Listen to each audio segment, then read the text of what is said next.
Hi and welcome to the video. In this lesson I've created a custom solo which I call lines, and this is just to demonstrate a very efficient way, in my opinion the most efficient way to practice and to incorporate new ideas and techniques that you've learned or working on into your own playing. And this is very important because you don't want to just be playing licks without any relation to real music. You always want it to be musical and related to something that is happening music-wise. Before we move on, I just want to say a word about legato playing. Legato playing is somewhat misunderstood amongst guitarists especially, because immediately they think about hammer-ons and pull-offs. Now that's not to say that it's not a part of it, but it's not the issue about legato. Legato means playing the full length of the notes that you are playing and connecting them in a smooth way. Think about it as flowing water, playing smoothly. The notes have to be the full length and connected. So you can do this not only with hammer-ons and pull-offs, you can also pick it in a way. If you, for example, take this G major scale.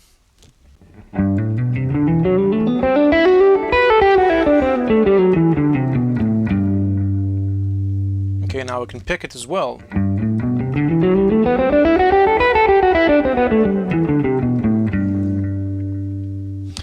And what I mean is that you need to get the full length of the notes, of each note of the scale, and then connect them the most smooth way you can.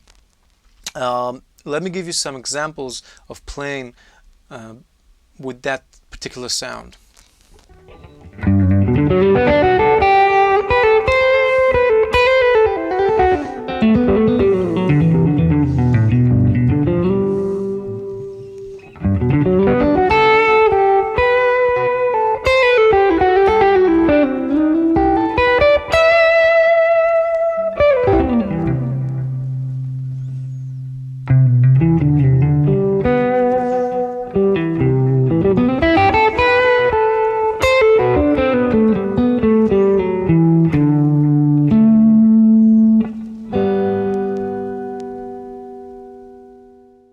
Right, so what I've tried to show you there is a way that you can work on this.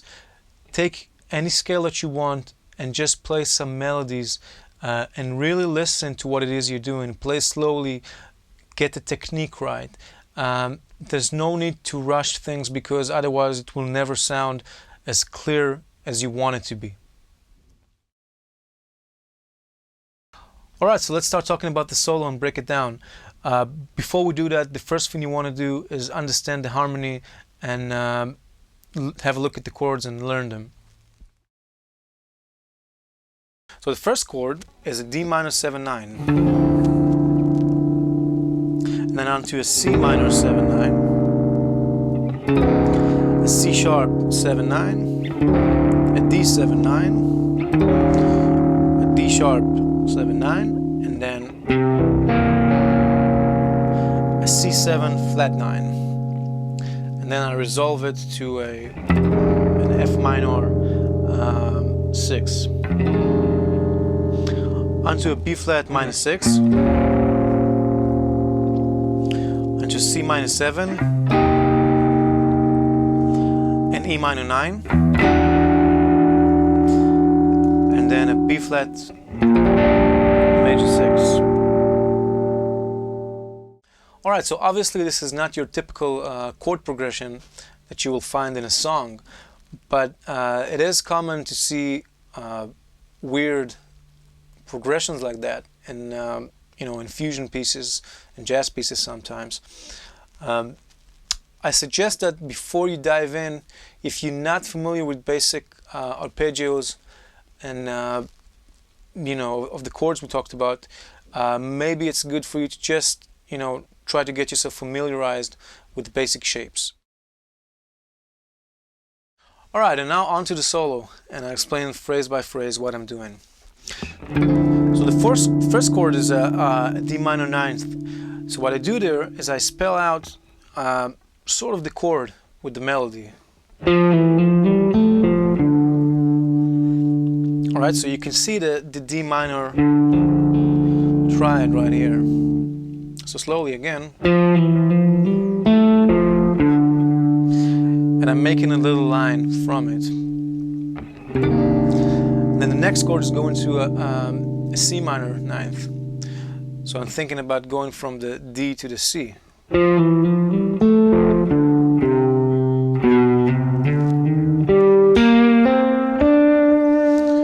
So that's your next phrase. It's basically off a C minor ninth arpeggio with an added melody.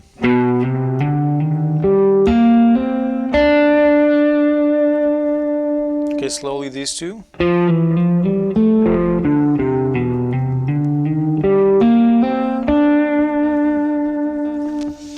And even at this stage, you want to work on your sound, and you want to listen to what it is that you're doing. Play slowly and get that sound in your fingers.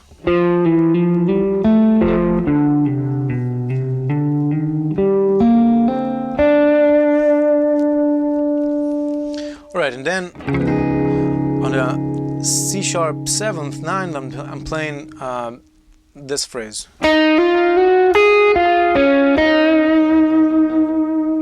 Okay, which emphasizes the C sharp, I guess. And then the same thing on the D 7th, 9 there.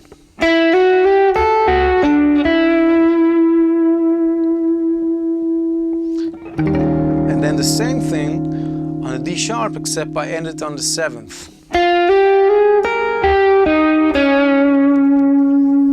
Now the thing about the three phrases is that they're not played exactly like this. They connect to each other in a way that the rhythm is not exactly on the beat. Let me show you how it works.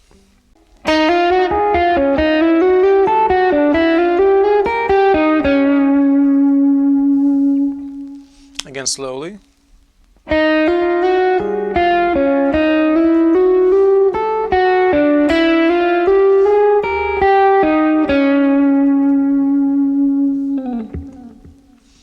Okay, so up to here slowly we have this.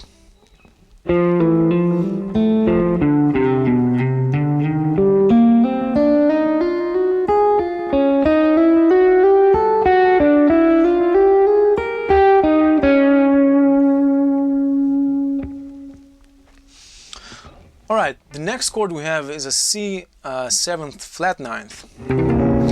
So this is an alto chord. Now, lately I've been working on a diminished concept, and I wanted to incorporate it in a solo. So for the purpose of this solo, I'm looking at this C flat 9 chord sort of as an E diminished, if you will, because I see the triad of the diminished in the chord. I can express that melodically by playing the diminished arpeggio, for example. So that's one idea I wanted to incorporate and work on. So here's the next part slowly.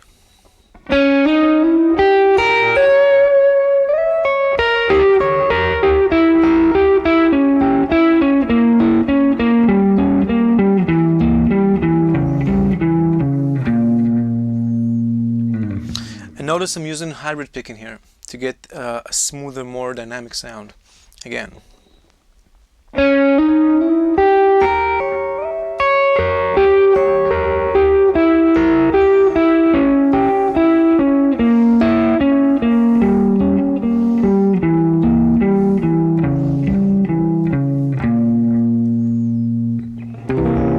That's on the C flat 9 there.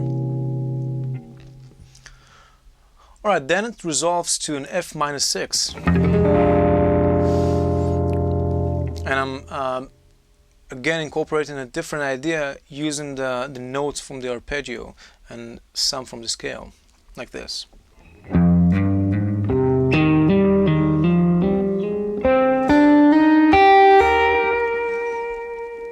So that's the line right there. Again, slowly.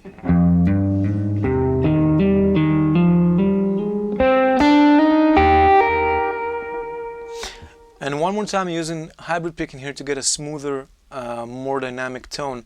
You also have more option with your second fingers.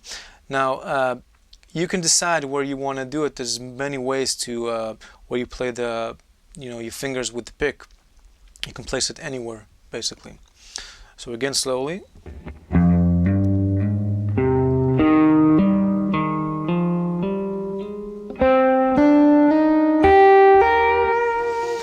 Now, of course, the note I was aiming for is the 6th right here, on this chord, the -6,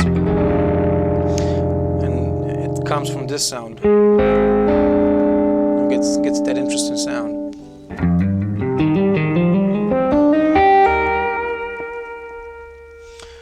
And then to the B flat, I'm doing something like this.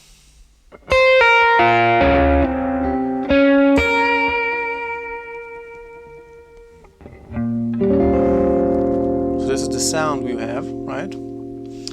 So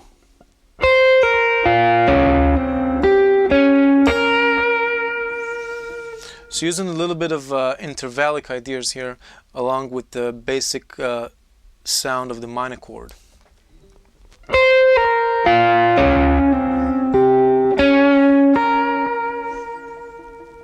And then I'm taking exactly that same idea and moving it to the C minor.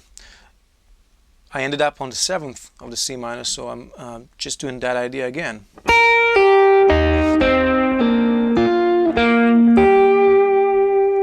Okay, and that's something that I've picked up from Bach, for example.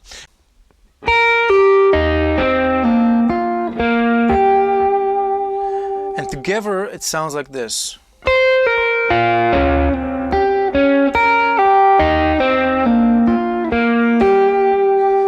And then I'm continuing almost the full idea, but just the start of it.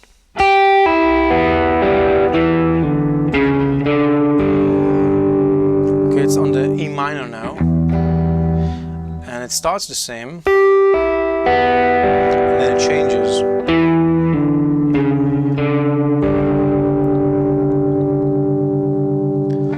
Alright, and I'm using that C sharp to get a more dissonant sound, something to stand out a little.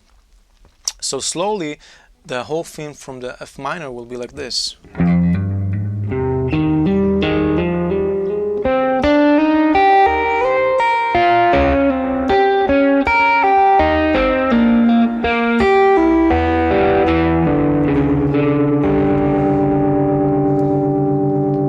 And then I'm ending it on the B flat major 6.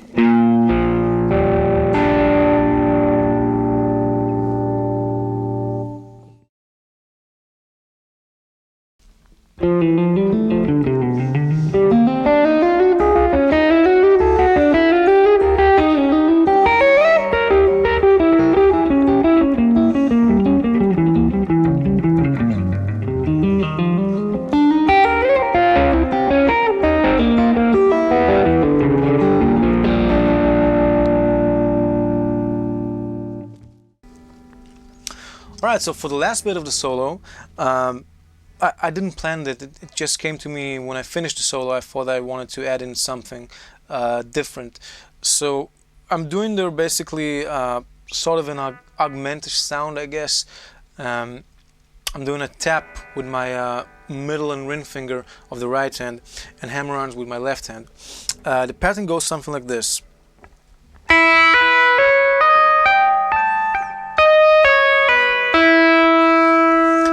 So what I'm doing is I'm hammering on the 7th, 9th, and 11th frets, and then tap the 15th, tap the 17th, pull off to the 15th, pull off to the 11th, pull off to the 9th, pull off to the 7th, and then pull off to the open E.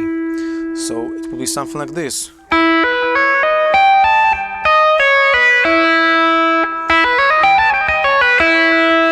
Okay, and what I'm doing is I'm taking that pattern and then moving it down a string. So it will be like this.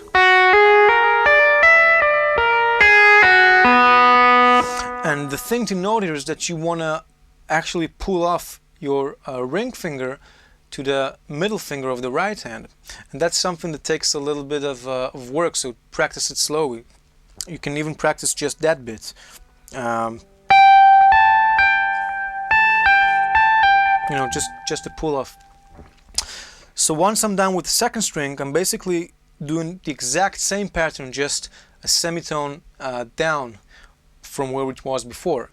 So I'm doing 6, 8, 10 with my left hand, and then 14, 16 with my right hand. Pull off, pull off, pull off, pull off.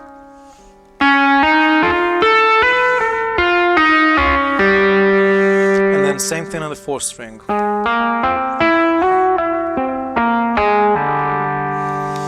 And then a semitone down, going to the fifth string, starting on the D note. So I'm playing 5, 7, 9, 13, 15, pull off, pull off, pull off, pull off. Same thing on the sixth string.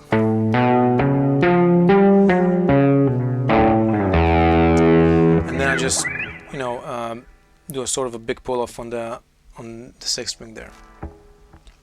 So the whole thing slowly would go like this.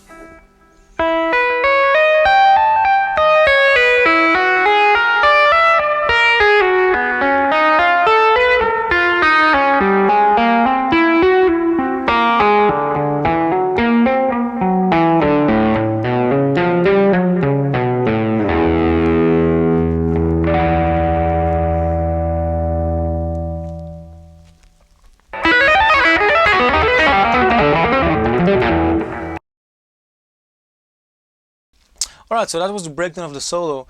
The most important thing that you should take from this, you know, besides learning the solo if you want, is the method. Now the method is basically, if you have a new technique or something that you want to work on or something that you already know, the best thing to do is to relate it to something musical. So maybe you can write something with those techniques, maybe you can write a backing track and then improvise using those techniques, etc.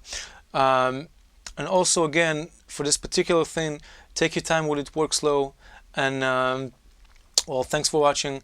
Make sure to leave your comments, you know, rate and subscribe, and let me know what you think of it. See you next lesson.